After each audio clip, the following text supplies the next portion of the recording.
Bonjour, Gilles ici pour actualité-dvd.com. Je vous parle du DVD de Maya the Bee-Movie.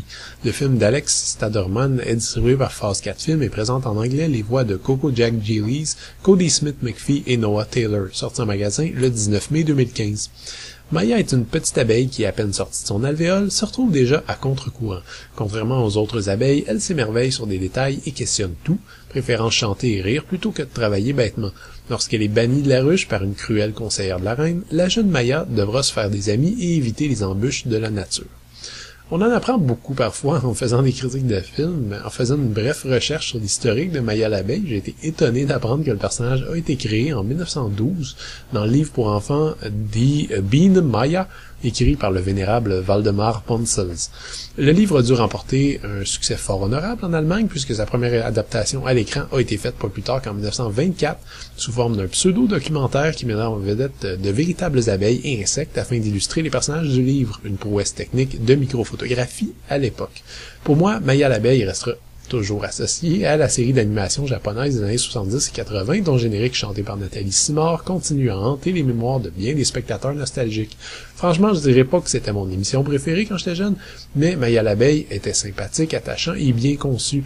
Quand j'étais gamin, je voyais toujours cette émission comme le penchant joyeux et accessible de Uchi, le petit prince orphelin, une autre série d'animation japonaise mettant en vedette une abeille et qui, elle, frôlait franchement la déprime totale par moment.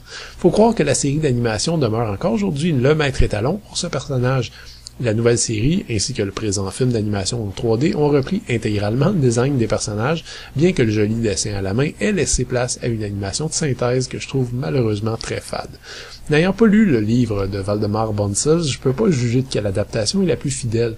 Ce film n'est pas une suite, mais bien une histoire d'origine, puisqu'on y suit la première aventure de Maya depuis sa naissance, et de quelle façon elle se lie d'amitié avec ses amis de toujours, Willy et Flip. Autant dire tout de suite, le film s'adresse clairement aux plus jeunes.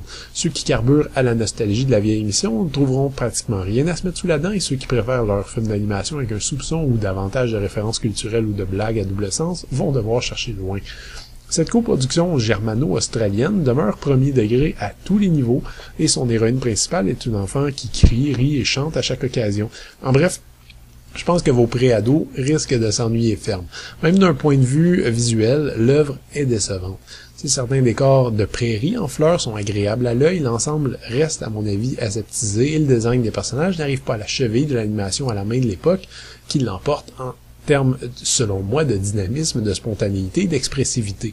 Pour un produit dérivé, j'ai quand même trouvé que l'histoire avait un certain charme désuet, peut-être à cause de la volonté des scénaristes de garder justement le tout très terre-à-terre et simpliste. Voilà un film pour enfants qui assume parfaitement sa nature. Le scénario propose une petite réflexion sur le racisme découlant de l'ignorance de l'autre, qui tombe plutôt à point aujourd'hui, et certains personnages sont amusants. À aucun moment on a l'impression que quiconque est en danger réel ou qu'une véritable menace plane. Je comparerais le récit à une simple balade en campagne, et c'est littéralement tout ce que c'est. Ceci étant dit, je suis le premier à avouer que parfois, c'est vraiment tout ce qu'on cherche d'un film pour enfants, sain, propre et gentil. Le film est présenté en 1:85 anamorphique avec PC Audio en anglais 5.1 et sous-titres en anglais uniquement. C'est vraiment une grosse déception là-dessus, donc si vos enfants comprennent pas l'anglais, mais c'est assez triste pour eux. Le film a été conçu à l'origine en 3D, mais évidemment c'est un DVD, donc la version 3D n'est pas accessible et on a accès sur ce DVD qu'à la version en 2D. Cependant, le disque contient quand même quelques bonus, même si c'est surtout de l'autopromotion. On retrouve une fausse entrevue avec le personnage de Maya qui nous parle de son film, un épisode de la série TV Maya l'abeille, celle en 3D, pas celle en 2D des années 70-80 bien sûr, 2 bloopers qui servent pour annoncer le film ainsi que 3 bandes annonces. Maya the Bee-Movie est la dernière adaptation à l'écran du personnage de Waldemar Ponsels et le résultat m'a laissé un petit peu sur ma faim. Je pense que je dois me rendre à l'évidence, la technique du dessin animé en 2D semble vouée à l'extinction et c'est particulièrement tragique quand on compare l'animation de la vieille série de Maya l'abeille à celle de ce film. C'est plus fluide, plus moderne, moins brouillon, mais c'est également, je trouve, plus figé, moins naturel et moins vivant. Ou peut-être que je suis juste un vieux grincheux. Bon, si on accepte le graphisme sommaire du film, le scénario très léger et enfantin ne permettra qu'à vos plus jeunes de trouver leur compte. Mais pour eux, je dirais que le film est plutôt respectable et possède des bonnes valeurs.